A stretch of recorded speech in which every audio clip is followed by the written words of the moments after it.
বন্ধুরা, আজকে তোমাদের জন্য একটা অন্যরকম ভিডিও নিয়ে চলে এসেছি।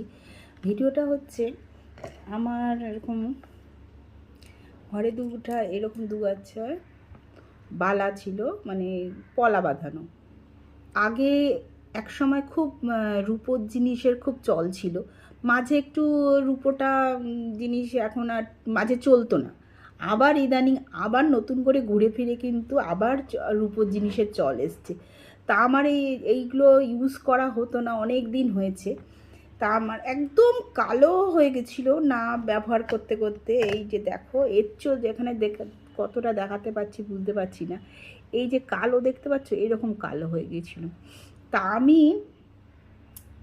এটা তোমাদের দেখাচ্ছি কারণ হচ্ছে, এইরকম ধরনের কালো যখন মানে লোহার মতন হয়ে যায়, তখন একবার হচ্ছে কি করব, এটা পরিষ্কার করতে পারবো কি পারবো না, মানে দোমনা হয়ে গিয়েছিলাম। তাহলে রূপোটা হয়তো বাজে, কিছু কাজে লাগবে না। তা আমার একটা হঠাৎ মাথায় আসলো, তা আমি তো মোদি কেয়ার করি, অনেকেই জানো। তা মোদি কেয়ারে একটা মানে একটা জিনিস পাওয়া যায়, এটাকে সিলভার ডিপ বলা হয়। সিলভারকে ডিপ করে রাখো, ইনস্ট্যান্ট সিলভার ক্লিনার এটা একটা। হ্যাঁ, এই ক্লিনারের মধ্যে আমি, যেহেতু এটা ভেতরে ঢুকবে না এত দূর, তাই এটা ভেতরে ছোট জিনিস হলে ভেতরে ঢুকিয়ে তুমি রাখতে পারো। আমি কি করেছিলাম, এই বাটিটার মধ্যে আমি আধ ঘন্টার মতন, যেহেতু প্রচুর কালো, নাহলে 10 মিনিটের মধ্যেই হয়ে যায়, 5-10 মিনিটে। এইটা আমি আধ ঘন্টা চুবিয়ে রেখেছিলাম এটার মধ্যে ঢেলে ঢেলে। দেখো কত, মানে এটা সাদা হয়ে গেছে, দেখো একদম পরিষ্কার চকচকে হয়ে গেছে। আর এইটাকে অবস্থা দেখো।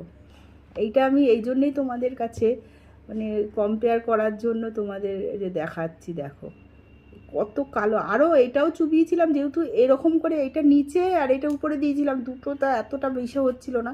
তখন হঠাৎ মাথায় হলো একটা তো ভিডিও করে তোমাদের শেয়ার করতে পারি, সেজন্য আমি এই ভিডিওটা করলাম। দেখো, দেখতে পাচ্ছ, এই যে। তা তোমাদের কেমন লাগলো জানিও।